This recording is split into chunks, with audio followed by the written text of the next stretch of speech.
Many breakups can feel like surviving in a minefield, with studies showing that 60% of people struggle to end toxic relationships. What makes some individuals particularly difficult to break up with? If you're facing the challenge of breaking up with someone so challenging, then stick around. To find out why, we analyzed various relationship dynamics and discovered key traits that make these individuals, whether male or female, notoriously hard to leave. With this, we've identified 5 distinct types of partners that complicate breakups. Plus, we'll reveal at the end the most dangerous type of partner and a crucial tip to protect yourself from their manipulative strategies. Let's start with type number 1. Imagine a scenario where you've tried everything: honest conversations, gentle hints, even asking for personal space. But somehow, you find yourself stuck in a relationship that seems impossible to exit. Studies indicate that around 70% of people feel trapped in relationships long after they know it's over. It's like being caught in quicksand. The more you struggle to free yourself, the deeper you sink. Although your mind knows it's time to part ways, something stops you from uttering those final words. You tell yourself it's because of shared history, maybe even guilt. Deep down, there's a sense of obligation or loyalty that makes it impossible to take that final step.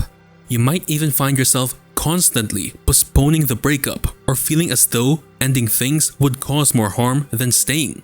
So, why are some people so difficult to break up with?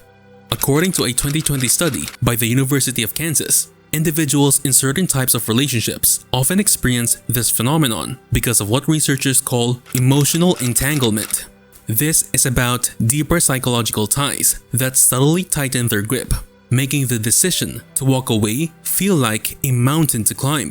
Just like an addiction, these relationships feed off patterns that become harder to break with time. The longer the connection, the tougher the disentanglement becomes. These are called the loyal ties, a relationship where emotional loyalty outweighs the need for separation. The truth is, these individuals have a unique power over their partners, not because they're manipulative, but because they've established a deep bond that feels impossible to sever. To break free from this, focus on creating mental and emotional distance before attempting physical distance. Start by allowing yourself to prioritize your emotional needs first. Remember, loyalty should never come at the cost of your happiness. Type number 2.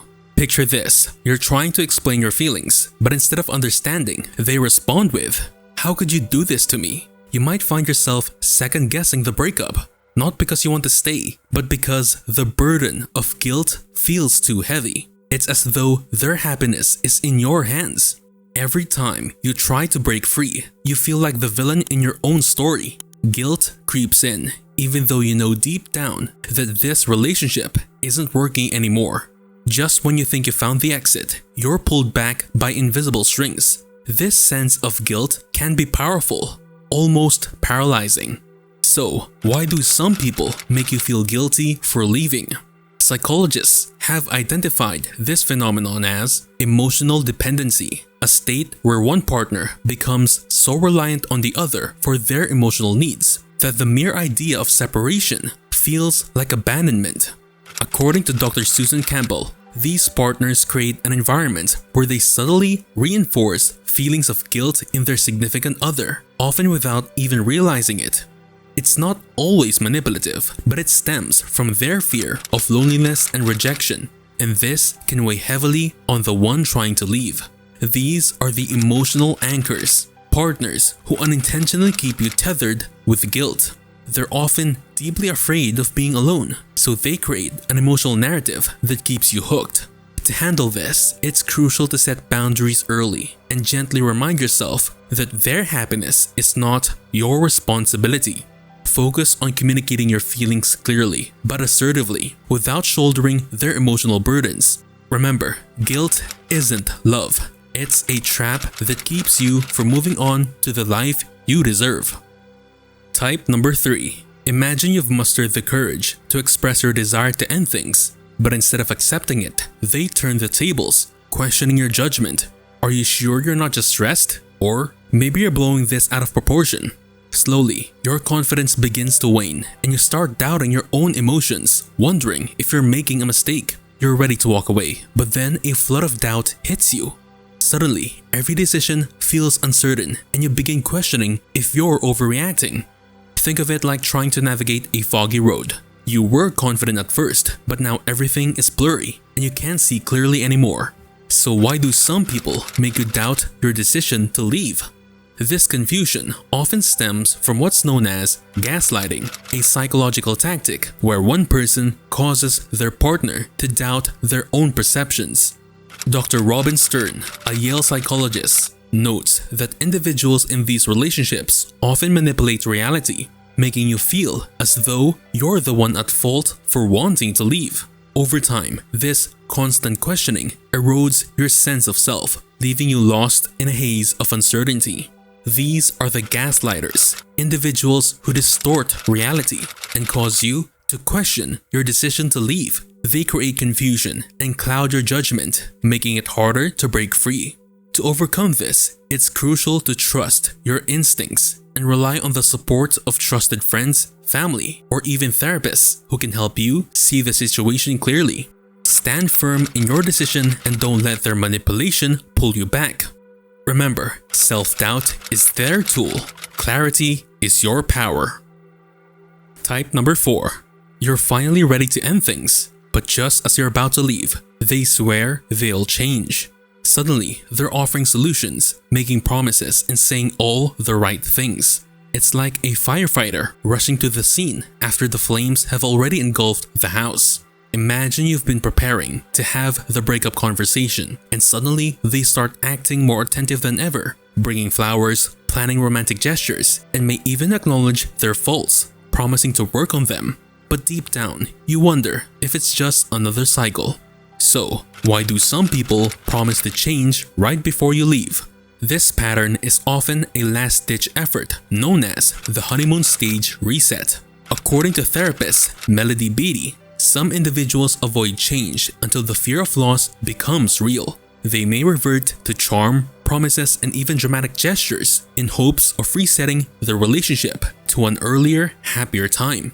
This isn't necessarily malicious, but stems from a fear of abandonment and rejection, which forces them to make grand promises when they feel they're losing control. These people are called the reformers, partners who only promise change when faced with the threat of loss. Though their intentions may seem sincere, this sudden burst of effort is often temporary and motivated by fear rather than a genuine desire for growth. So, look for long-term patterns of change, not just short-lived gestures. Stay grounded in your decision and remind yourself that consistent behavior speaks louder than sudden promises. Remember, real change isn't instant. It's a continuous effort, not a last-minute rescue mission. Now, you might be wondering, which type poses the greatest threat to your emotional well-being? As promised, here's a helpful insight about the most commonly dangerous type of partner. Type number 5. Imagine you've decided to break up, but they respond with statements like, "I'll be devastated without you." These statements are designed to make you feel responsible for their emotional state, creating a sense of obligation to stay. You might find yourself questioning if you're being too harsh or selfish. As you prepare to end the relationship, you start receiving threats or emotional pleas that pull at your heartstrings. They might say things like, "You'll ruin my life," or "I don't know how I'll cope without you." It's like being held hostage by invisible chains. Every time you try to move forward, you're pulled back by intense emotional pleas. So, why do some people use emotional blackmail during a breakup? This tactic is a manipulative strategy where one person uses fear, guilt, or intimidation to control another's behavior. Dr. Susan Forward explains that this is often used by individuals who are deeply insecure or desperate, leveraging your empathy to get you to stay. The goal is to make you feel so responsible for their well-being that you reconsider ending the relationship. These are called the emotional blackmailers, individuals who use guilt and fear to manipulate you into staying. They attempt to trap you emotionally to avoid facing the reality of the breakup. To deal with this, Recognize the manipulation tactics and maintain your boundaries. Remind yourself that you are not responsible for their emotional responses and focus on your well-being. Remember, their drama is their choice. Your choice is to prioritize your own happiness.